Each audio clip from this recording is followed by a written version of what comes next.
வள்ளலார் ஆதீனம் தொன்மை ஞான மரபு குருகுலம். நிறுவனர் ஞானாசிரியர் தொன்மை ஞான மரபு குரு. ஞான சூரியன் ஸ்ரீ சிவகுருநாத தேசிகர். ஒளிநெறி வேதம் உரையாடல் பகுதி 8.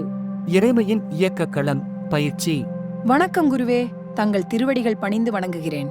மனுஷனுக்குள்ள நடக்கிற மர்மங்கள் பற்றிய ஆய்வில கடந்த நம்ம உரையாடல்ல பொருளியல் வாழ்க்கை பயண இலக்கு பஞ்சகோச பயன், அருளியல் வாழ்க்கை பயண இலக்கு இறைமையின் இயக்க களம் அப்படின்னு சொன்னீங்க.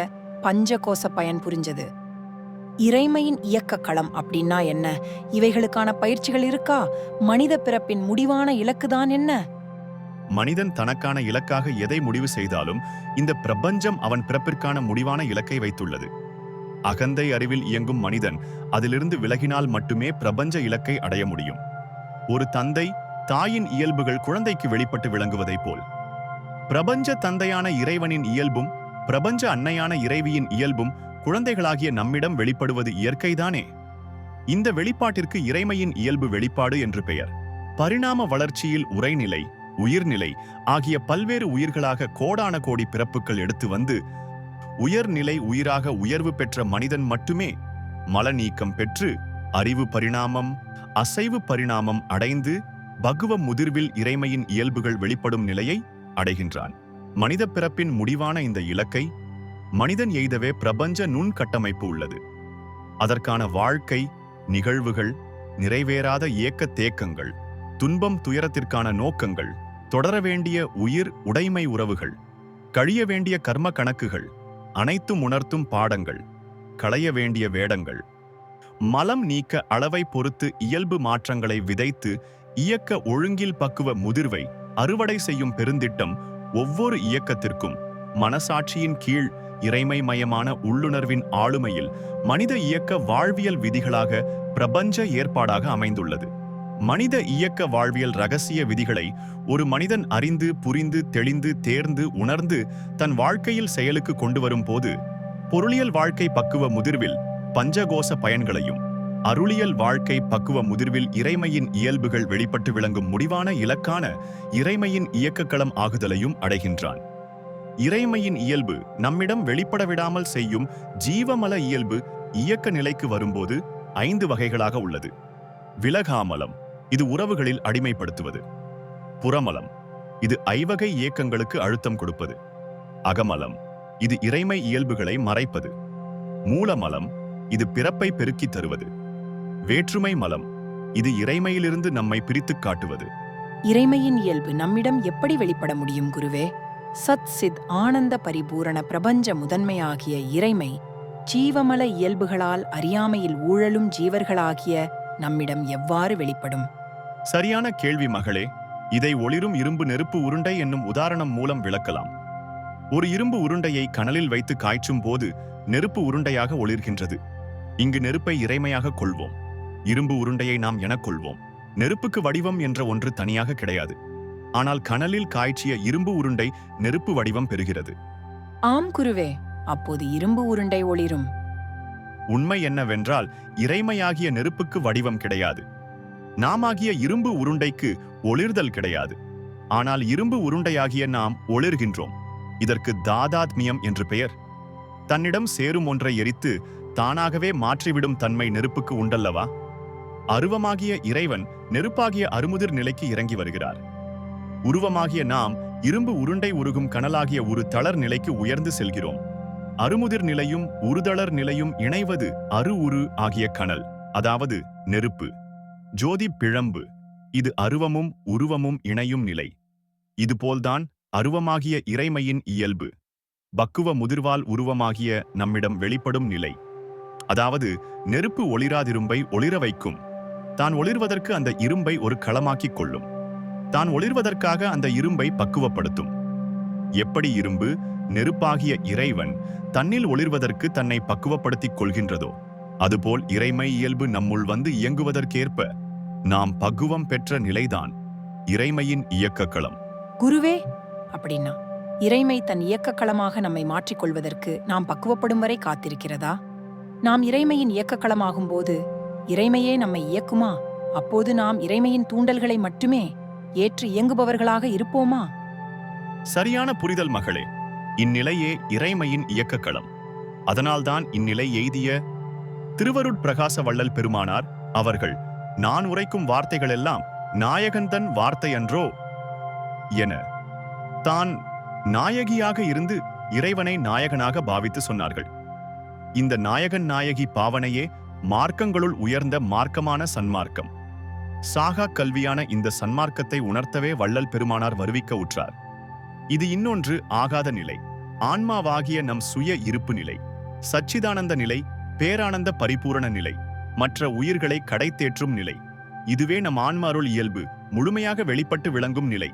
இது வேற்றுமை மலத்தை கடந்த நிலை. இறைமையின் இயக்கக்களம் பற்றிய விளக்கம் அருமை குருவே.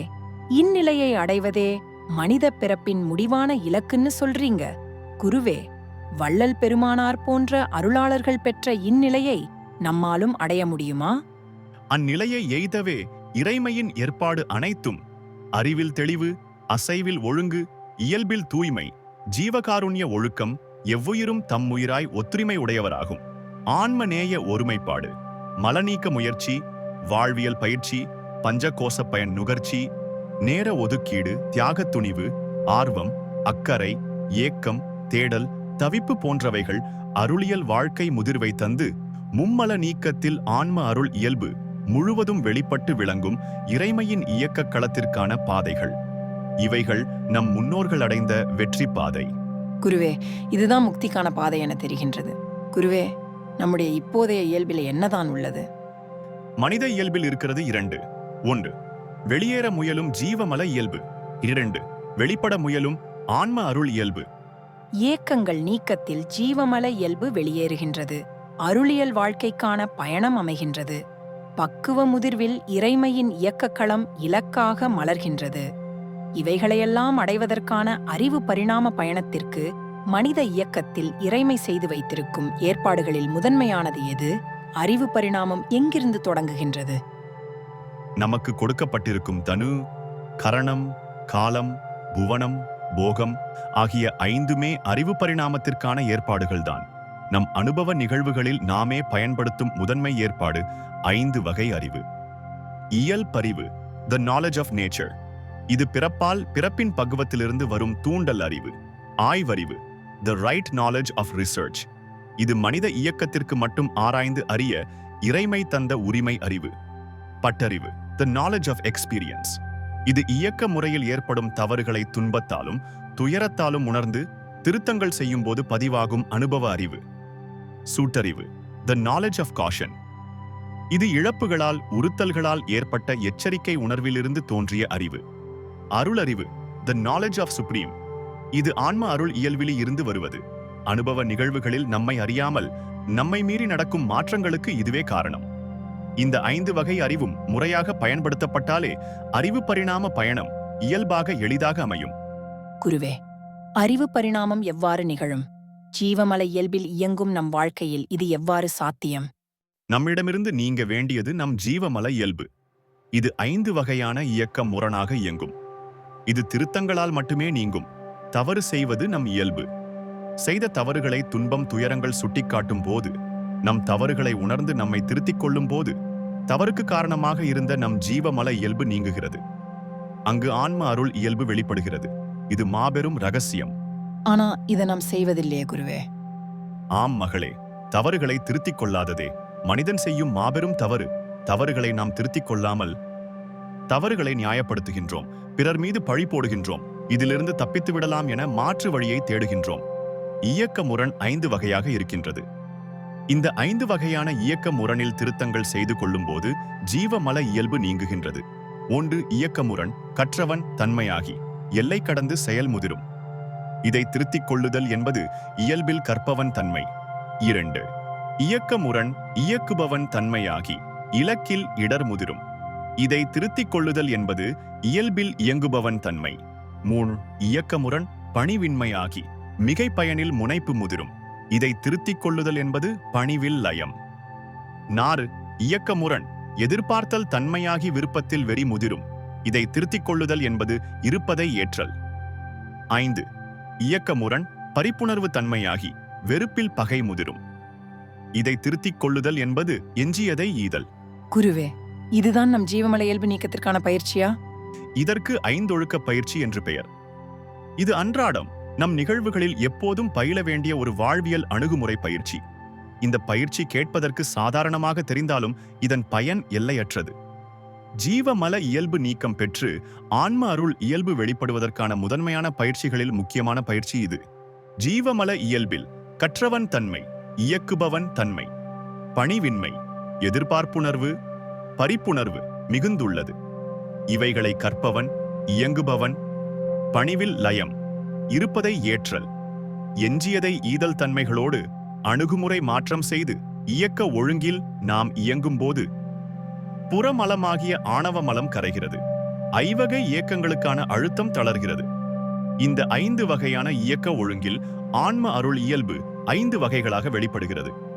மனசாட்சி தூண்டலில் கற்றல் மிகும், உள்ளுணர்வு ஆளுமையில் இயங்குதல் மிகும், உறுத்தல்கள் உந்துதலில் பணிவு மிகும், உறவுகள் இருப்பதில் துய்த்தல் மிகும், உடைமைகள் ஈவதில் இறைமை கொடுப்பது மிகும்.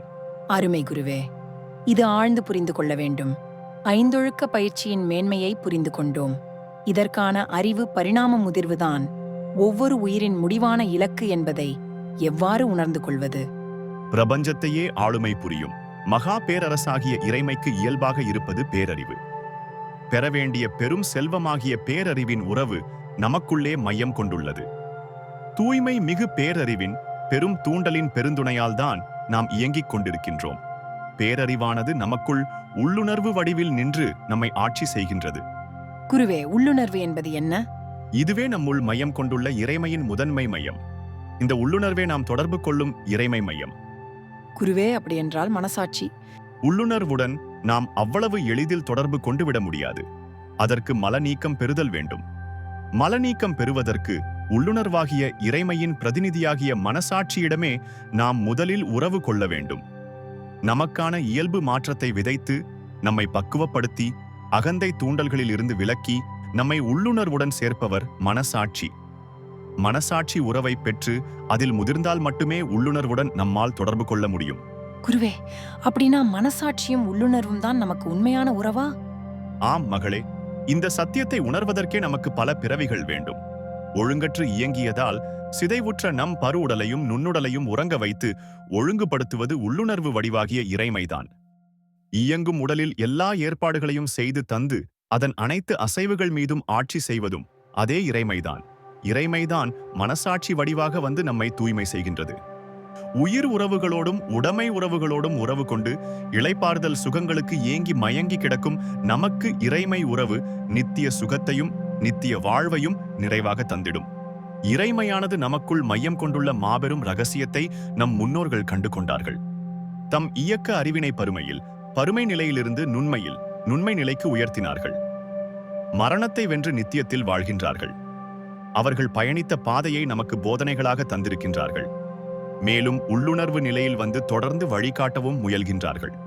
உள்ளுணர்வில் வந்து தொடர்ந்து அவர்கள் உணர்த்தும் பேருண்மைகளின் தொகுப்புதான் ஒளிநெறி வேத உண்மைகள். ஓ அற்புதம் குருவே! மனித பிறப்பின் முடிவான இலக்கு மனசாட்சியோடும் உள்ளுணர்வோடும் உறவு கொள்வதே என்பதை மிகத் தெளிவாக விளக்கியிருக்கின்றீர்கள்.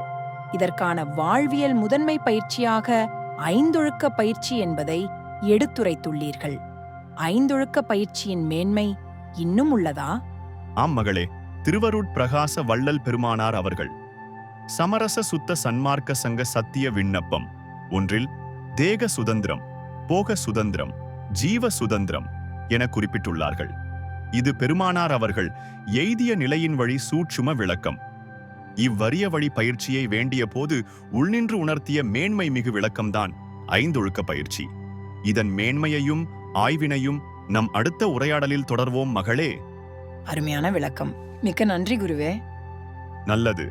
இறைமையின் ஆசீர்வாதங்கள் தொடரட்டும். இந்த உரையாடல் பகுதி பயனுள்ளதுன்னு நினைச்சா இத உங்க நண்பர்கள் உறவினர்கள் அனைவருக்கும் ஷேர் பண்ணுங்க. அப்படியே எங்க ஒளிநெறி வேதம் யூடியூப் சேனல் சப்ஸ்கிரைப் பண்ணுங்க. நீங்க தர ஆதரவும் ஊக்கமும் இன்னும் பல பேருண்மைகள் வெளிவர உந்து சக்தியா அமையும். வாங்க ஒளிநெறி வேதம் கத்துக்கலாம். எல்லா உயிர்களும் இன்புற்று வாழ்க. வள்ளல் மலரடி வாழ்க வாழ்கவே. குருவே சரணம்.